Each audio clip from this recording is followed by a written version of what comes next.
These are my top 5 picks that I think everybody should visit while they're in Virginia. Hey, what's going on, guys? My name is Ben Kwan. I'm associate broker here in Virginia. And these are my 5 top picks that I think, again, everybody should see while they're in Virginia, whether you're visiting or maybe you live here and you don't get out much. These would make cool day trips. If not, you can stay overnight. First on the list, Shenandoah National Park. I can't go hunt on Shenandoah National Park because it is a national park. Same as like Yellowstone. Shenandoah National Park, especially in the fall time, beautiful mountain systems that you'll ever see on the Blue Ridge Parkway that runs along the Blue Ridge Appalachian Mountains, and Shenandoah blocks off about 200,000 acres. It's full of all different trails and camping, little shops that you can stop by and get apples that were freshly picked. Graves Mountain Lodge, not that far away, they have a huge apple festival. Every year in the fall, we try to get up into the mountains when the leaves are changing and just see how beautiful Virginia really can be. My number 2 pick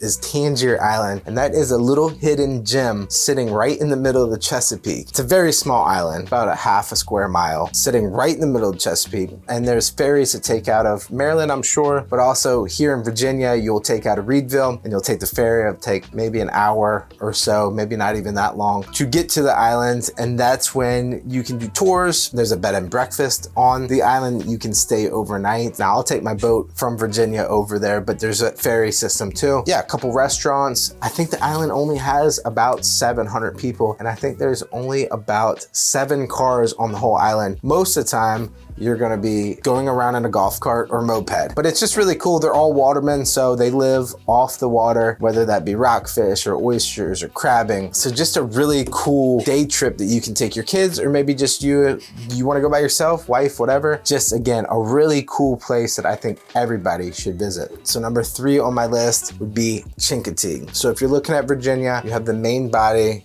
separated with Chesapeake, and then we have this eastern shore, which really comes out of Delaware and Maryland, but we own a little piece over there too. And one of the coolest places I've ever been for a vacation, it was a family vacation, was Chincoteague. It's a very small town that, again, is around that eastern shore, right on the Atlantic Ocean, so you're oceanfront, and it was just a cool little place to get away. It's not a big tourist zone by any means, so you're not gonna worry about, like, say if you've ever been to like Virginia Beach or Myrtle Beach, like big putt-putt golfs everywhere. And also, I think they have like 8 putt-putt golf. There's also a big festival in the fall where there's wild horses on Assateague and Chincoteague and a couple of those little islands right there, and they do like this pony drive every year, and it's just really cool. So it's a cute little small town that you guys can get away with. Now the beaches, I believe, national parks or state parks, they are a driving distance away from the town of Chincoteague. So you go there and you park and you go to the beach. So they're really undisturbed areas. All right, 4th on my list is gonna be Luray Caverns. Luray Caverns is it was a cave that they discovered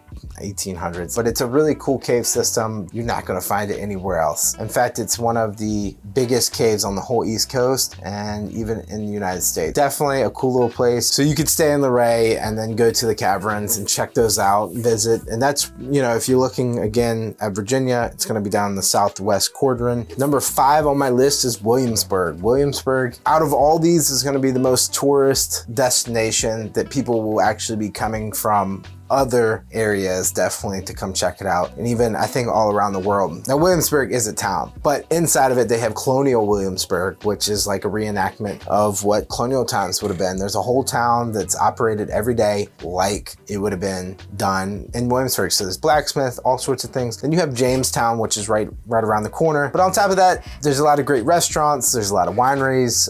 Me and my wife went here for an anniversary, had a blast. We've since gone back and taken our kid. Now we have 2 kids, but we took our 1 kid to check out Williamsburg, and it's just a really cool place to visit while you're here in Virginia. Check out Colonial Williamsburg, but also to check out Jamestown, which is right around the corner. It's just a really rich place of history and just a really cool place to check out. So that's gonna sum up my list of top 5 places to check out while you're in Virginia, or if you're here local and haven't been to these places, I highly recommend them. Of course, if you need anything, feel free to reach out. See you on the next one.